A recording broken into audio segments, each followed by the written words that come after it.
یہ اللہ تعالیٰ کا کروڑ مرتبہ شکر اور احسان ہے کہ اللہ تعالیٰ نے ہمیں بے شمار نعمتوں سے نوازا،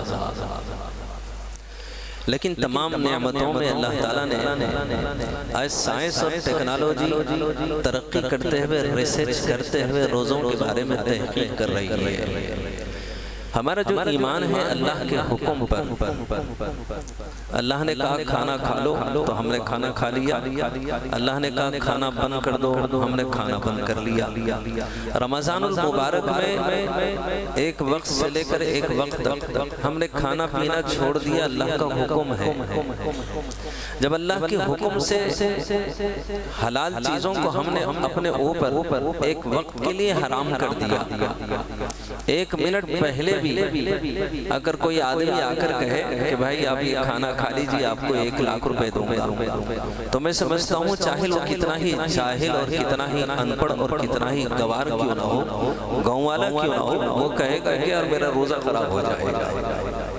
وہ کہے گا کہ 1,00,000 روپے ملیں گے، وہ کہے گا کہ 1,00,000 روپے لے کے کیا کروں؟ یہ ایک روزے کی قیمت آپ کو پتا ہے، ساری زندگی بھی ایک روزے کے بدلے میں اگر آدمی ساری عمر روزہ رہے گا تو رمضان المبارک میں جو ایک روزے کی جو برکتیں اور اللہ تعالیٰ کی طرف سے جو انعام ملنے والا ہے، اگر 60 سال 70 سال 100 سال بھی اگر لگاتار اگر وہ روزے رکھے رمضان المبارک کو چھوڑ کر، تو تب بھی ایک رمضان ایک روزے کی جو برکتیں اللہ تعالیٰ کی طرف سے ایک روزے کے بدل جو انعام ملنے والا ہے، وہ انعام کیا کہتے ہیں اسے حاصل نہیں ہو سکتا ہے۔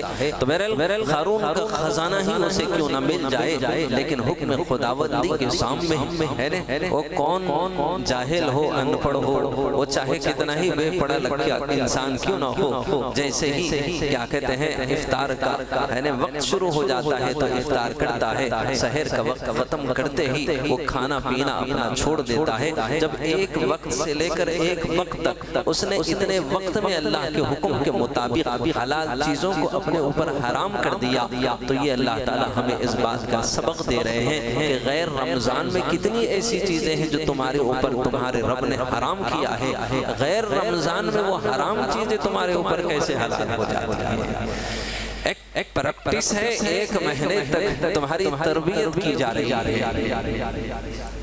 اللہ تعالیٰ نے جیسے میں عام طور پہ کہا کرتا ہوں کہ جس کو انا کی ہوا لگی اسے دوا لگی نہ اسے دعا لگی، جس کو انا کی ہوا لگی اسے دوا لگی نہ دعا لگی۔ منہ دیکھ لیا آئینے میں پردہ نہ دیکھا سینے میں، جی ایسے لگایا جینے میں پھر لوٹ کے جانا بھول گئے۔ تکبیر تو اب بھی ہوتی ہے مسجد کی فضا میں اے انور، جس ضرب سے دل ہل جاتے تھے وہ ضرب لگانا بھول گئے۔ انا اللہ تعالیٰ نے ایک دن انا کو بلایا اور کہا کہ کون ہے تو، اور میں کون ہوں؟ تو اس نے کہا کہ آپ رب العالمین ہیں۔ تو اللہ نے کہا ٹھیک ہے تو کون ہے؟ تو بولے میں ہوں۔ اچھا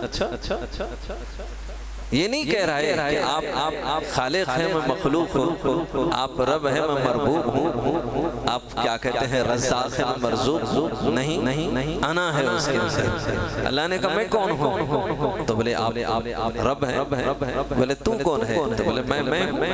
تو اللہ تعالیٰ نے اسے کیا کہتے ہیں 1000 سال تک آگ میں جلایا، پھر بلایا اور کہا کہ بول میں کون ہوں تو کون ہے؟ تو اس نے کہا کہ آپ اللہ تعالیٰ ہے اور میں ہوں۔ تو اللہ نے آگ میں جلنے کے باوجود بھی اس کی انا ختم نہیں ہوئی، تو اللہ تعالیٰ نے 1000 سال تک ایک بڑے پتھر کے نیچے اسے دبا کے رکھا۔ 1000 سال کے بعد پھر واپس اللہ نے پھر اسے بلایا اور کہا کہ بتا میں کون ہوں اور تو کون ہے؟ اس نے کہا کہ آپ اللہ تعالیٰ ہیں اور میں ہوں۔ تو اللہ تعالیٰ نے کہا پھر بھی اس کا میں نہیں گیا، تو پھر اللہ تعالیٰ نے پھر روزے رکھا، اس کا کھانا پینا اس کا بند کر دیا۔ جب کھانے پینا جب اس کا بن ہو گیا تو پھر اللہ تعالیٰ نے اسے پھر بلایا اور بلا کر کہا کہ میں کون ہوں اور تو کون ہے؟ تو اس نے کہا کہ آپ اللہ تعالیٰ ہیں اور میں آپ کا بندہ ہوں۔ تب اللہ تعالیٰ نے جب سے روزے فرض کر دیا، انا کو ختم کرنا ہے تو پھر روزے رکھنا ہے۔